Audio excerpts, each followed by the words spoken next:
Mr. Speaker, Mr. President, Madam Chief Justice, Lieutenant Governor, my partner, members of the General Assembly, my fellow Hoosiers, it's a real honor and privilege to report to you once again on the state of our state, a state that is so beloved, that we share so much in common as Hoosiers about how we can make it just even a better place to live and work and build a future. Please understand one thing up front. I intend to work even harder over the next 2 years than I have at any other time to continue to improve our prospects for every single person who calls Indiana home.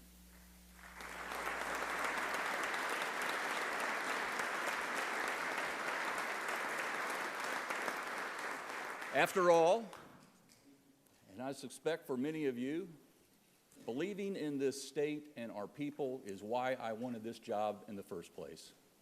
And a ticking clock only increases my sense of urgency. And as we all know, there is much more work wanting to be done. So, to that end, just last week, I laid out the specifics of my 2023 legislative agenda, keeping with the very same pillars I've used over the last 6 years. So I'll spare you a repeat of every single detail. However, tonight, I do want to lay out 3 sets of goals and how we achieve them, worthy of a state that is doing well, turning heads, and always seeking to improve. 1, let's secure Indiana's place in the economy of the future. 2, let's transform the delivery of public health access across the state from how it was structurally designed over a century ago. And 3, let's continue to make unprecedented investments in the classrooms of Indiana schools, from pre-K through K through 12, through college, and all the various adult learning pathways we offer. And here's why we can do all of these 3 things at the levels I proposed in my budget last week. Recall when I stood right here in 2017, our revenues were roughly $15.5 billion. By the end of fiscal year 2022, revenues had grown to over $21 billion. That's almost $6 billion, and we've controlled the size of government along the way.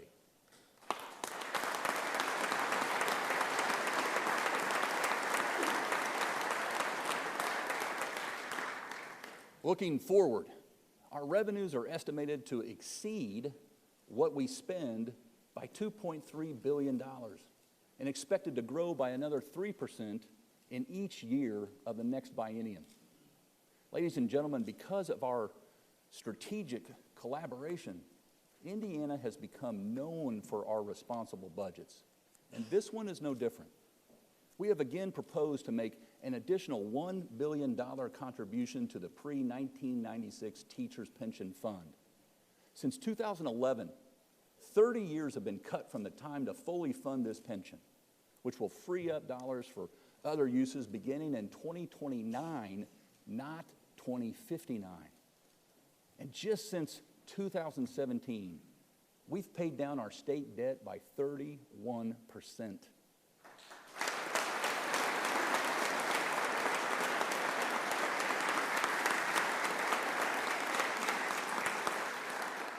And because our revenue and population are both growing, we have the ability, rather the obligation, to fuel that growth and utilize reserves for one-time projects, even while we maintain a healthy surplus, protecting our state's AAA credit rating.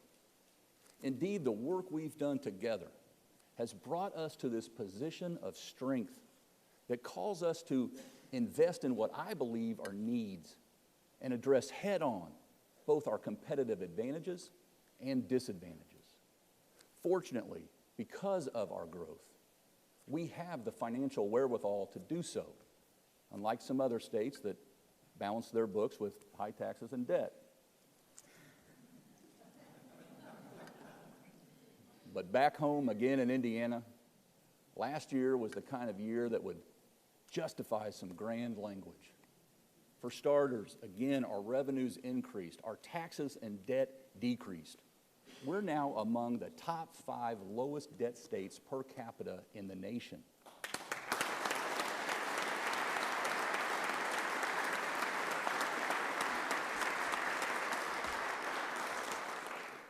You'll recall, we even returned $1.5 billion to Hoosier taxpayers in the form of a refund.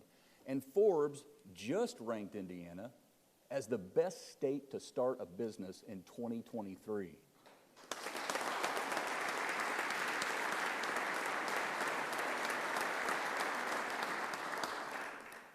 Forbes said it best. He said, and I quote, "A business-friendly climate with a low flat tax rate, an above-average business survival rate, and a healthy amount of funding opportunities." Please join me in thanking the legislature for the partnership that helped make all this possible.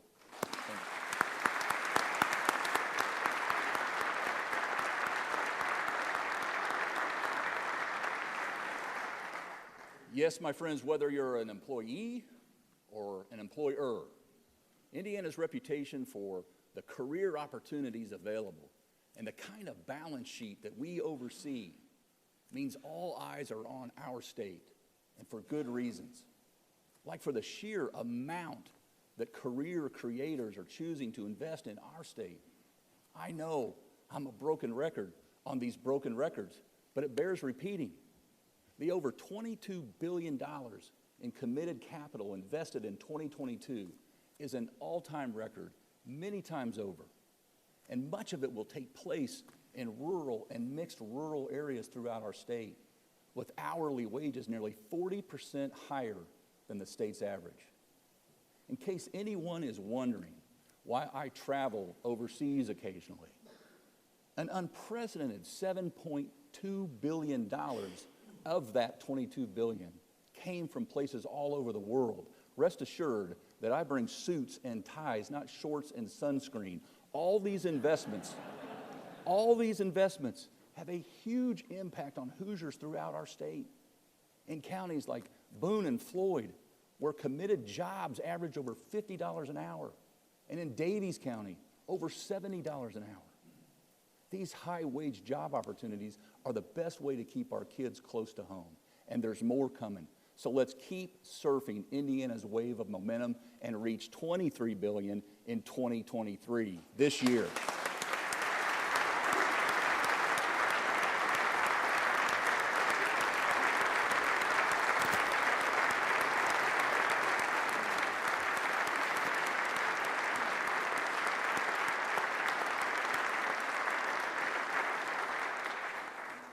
Now, to do this and capitalize on the industries of the future that are looking for their new homes somewhere in America, like semiconductors and electric vehicles, means we must formalize the economic development tools that you all gave us last session and establish them in our budget. And if we have more opportunities, good problem to have, that exceed those resources, it's only prudent to provide state budget leaders the ability to be nimble and consider and allocate the needed resources so we can fly out of the fourth turn and edge out the competition down the negotiation stretch. It's been said that investment is the strongest sign of a promising future. Well, ladies and gentlemen, investment loves our state. And we have a race plan in place to help all 92 counties reach their next level aspirations.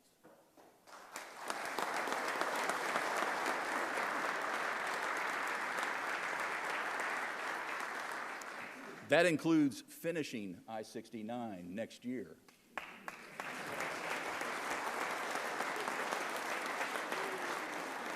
Connecting Evansville to Indianapolis and beyond, 3 years ahead of schedule, by the way. Double tracking the South Shore rail line up in northwest Indiana.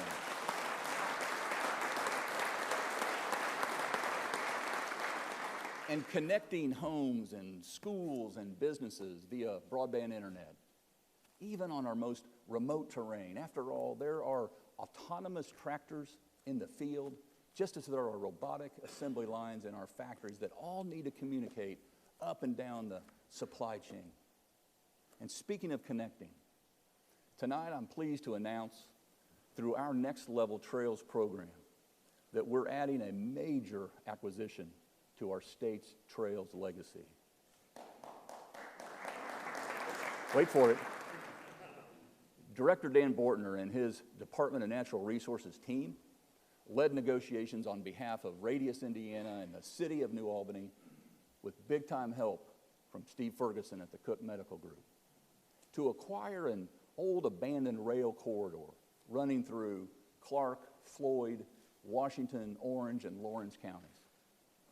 Once completed, this recreational trail that follows the route of the historic Monon Railroad will be 62.3 miles, the longest contiguous multi-use trail in the state. Trails and land conservation are sweet spots for Janet and our dog Henry and myself and a lot more other Hoosiers. No wonder we were recognized last year as the National Rail to Trail Champion, and that our state park ends have the highest occupancy rate in the country. With this, thank you.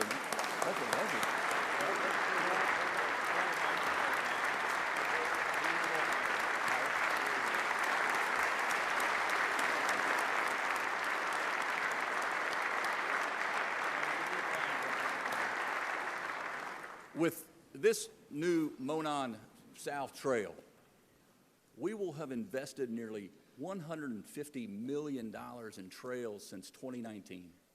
Another great example of the state helping meet the demand to explore and discover in Indiana, right in our backyards.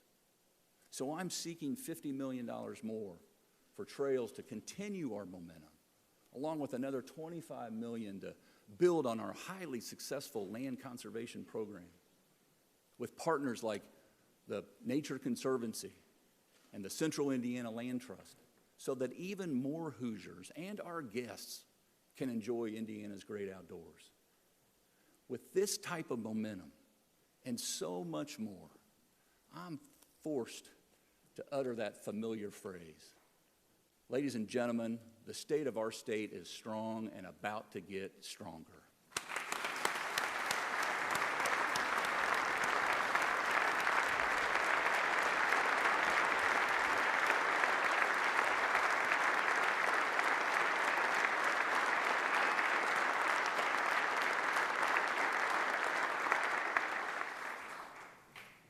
But I don't want that phrase to distract us from my bigger purpose tonight.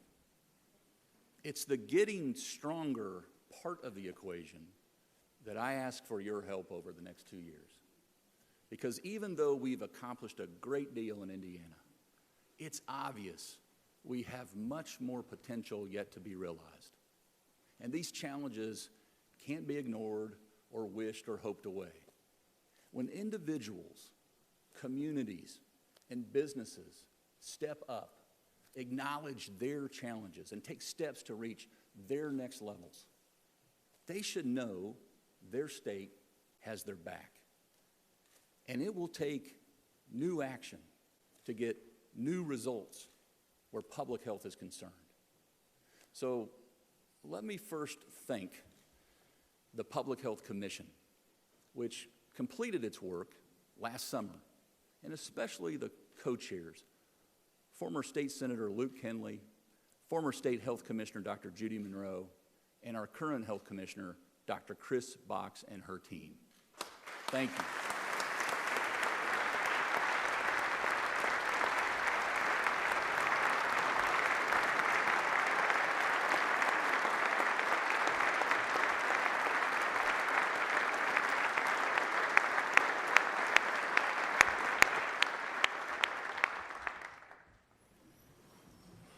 Now, I hate to remind us, but I will.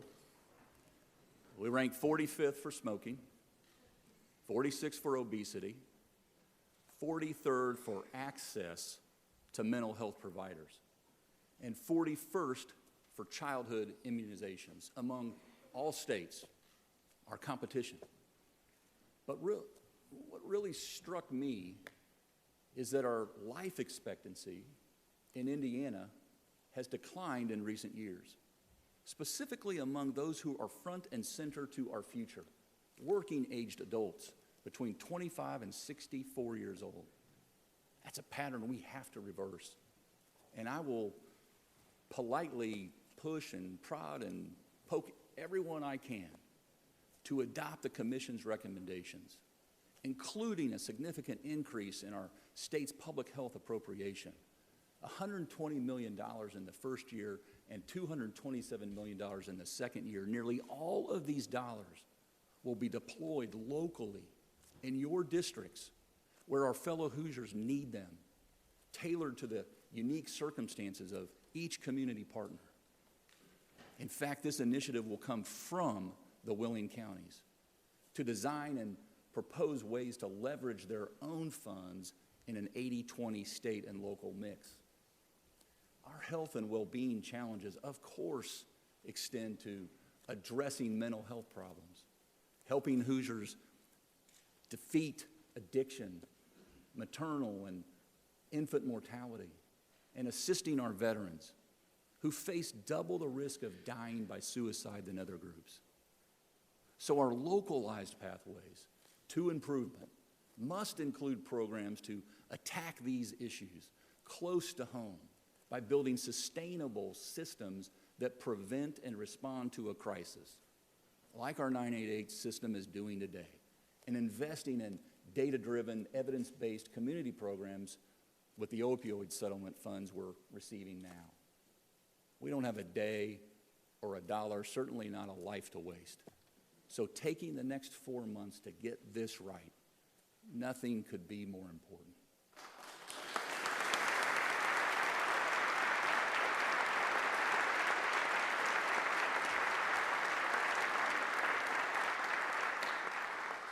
Just as we craft our new state public health system, we already have a great example of a tailor-made community development program.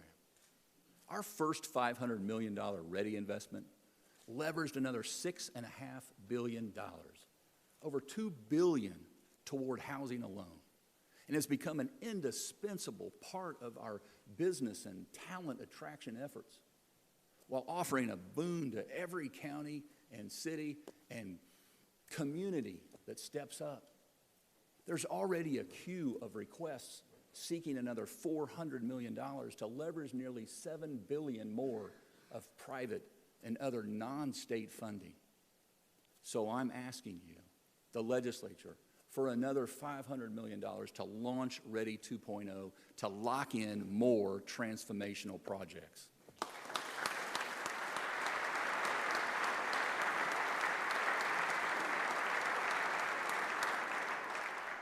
And while READY is our secret weapon to attract more talent to our rural and suburban and urban communities, it's irrefutable that we must do more to prepare and retain our homegrown talent too. The most important determinant of a child's success in adulthood is their education. Furthermore, the quality of their education relies overwhelmingly on two groups of people: parents and teachers. Since 2017, I'm so proud of the work we've accomplished together to support unprecedented investments in K through 12, which has translated into school districts answering the call to raise teacher pay. Starting teacher salaries now reach $40,000, and we're closing in on the goal of achieving an average teacher salary of at least $60,000 a year. But to ultimately reach the goal, we need to continue what we started by making the state's largest ever investment in K through 12 tuition support, an increase of $1.1 billion, and give schools the resources to continue equipping our children's educators.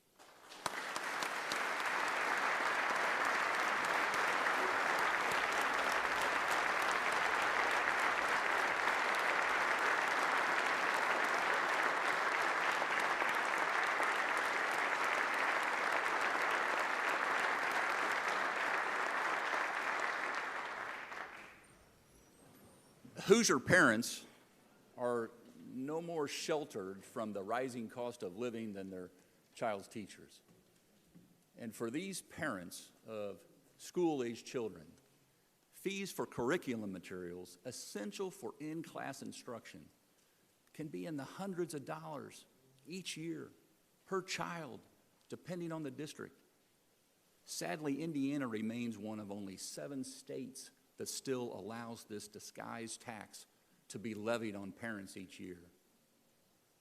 One such parent joins us tonight, Mandy Allen, a school counselor in South Vermilion School Corporation.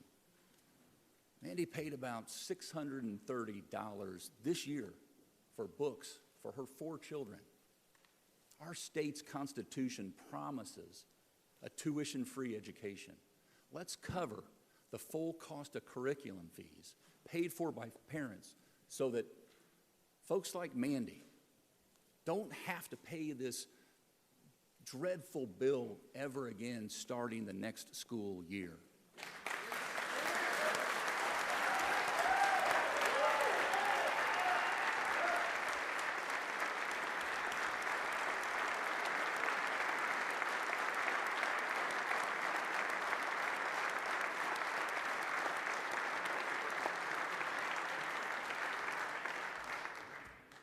And while parents and teachers are the essential human ingredients in a child's education and curriculum materials are essential for instruction, no child can succeed without the ability to read.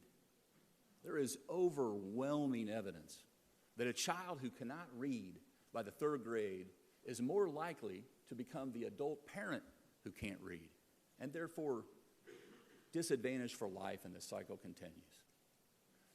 With nearly 1 out of every 5 kids in Indiana currently at risk of falling behind in reading, we must do everything we can, and we must do it now. Last summer was a good start. With the help of the Lilly Endowment, we made the state's largest investment in literacy to help prepare more current and future teachers for reading instruction. And the budget I submitted last week proposes to reward schools that improve their results in 3rd grade reading as well. But even before entering the classroom, children should have access to books at home and develop a love of reading. That's why I've proposed funding Dolly Parton's Imagination Library, so children from birth to age 5 statewide can receive high-quality books each month at home with their name on them.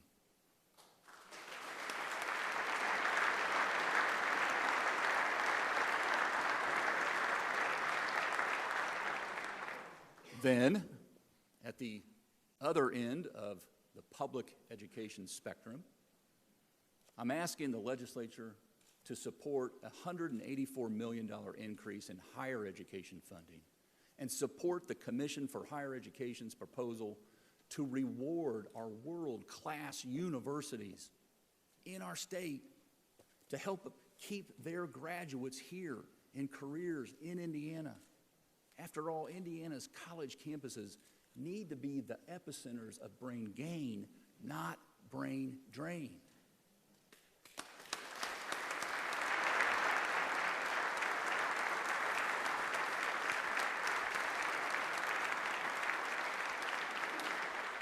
Another pathway to brain gain is enrolling more first-generation and low-income minority college goers, which is why we should support Martin University's mission.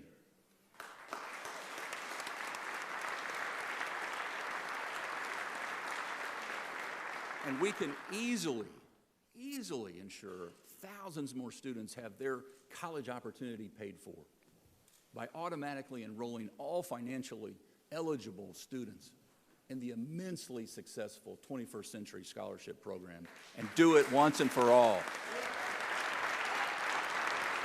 This year,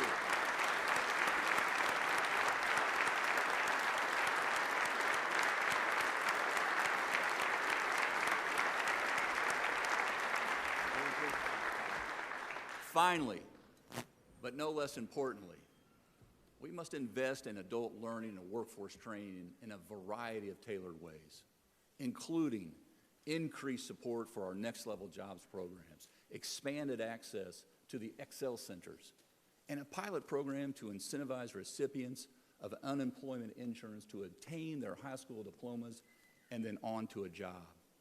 And we need to expect that even more of these great ideas, these difference-making programs, will be initiated and developed by our own workforce cabinet, because Indiana should light up a pathway to anyone looking for upward mobility.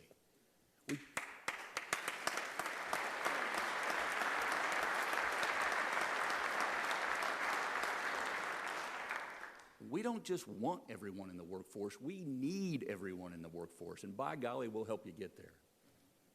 At the outset of this address, I mentioned that many of the investments were ones that we needed to make in this budget.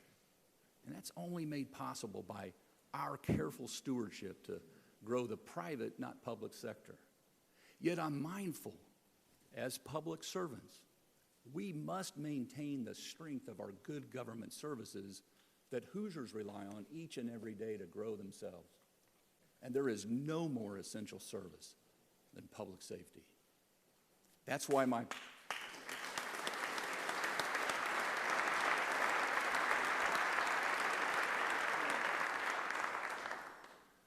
our budget calls for major investments in school safety, law enforcement, and our firefighters across the state.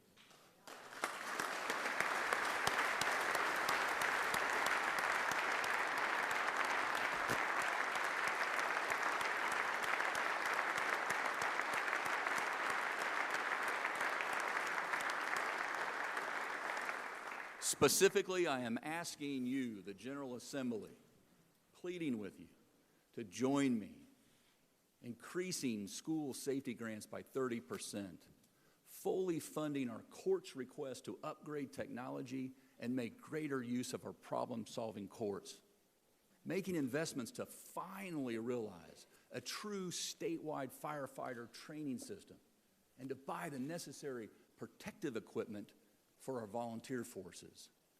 And let's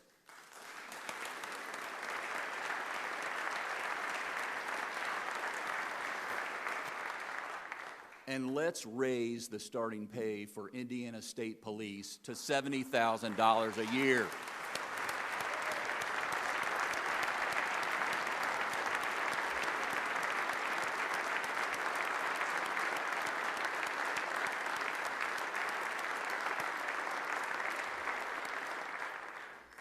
Ladies and gentlemen, in closing, I hope you'll take away just a few things from tonight. Number one, like you, I hope I'm proud of our stewardship of state government.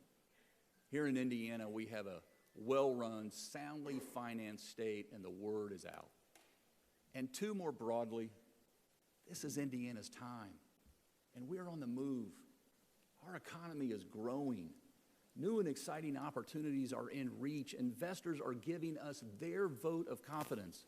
They're creating industries and careers here. They see their growth and their future here. Let's prove them right. For we know there is demand for what Indiana offers, so let's redouble our focus on the supply by building pathways on which more Hoosiers can travel on to become healthier and wealthier and wiser. I stand before you as a full and faithful partner in getting this done, and I intend to step on it coming out of turn 4. Thank you, and may God continue to bless our efforts. Thank you.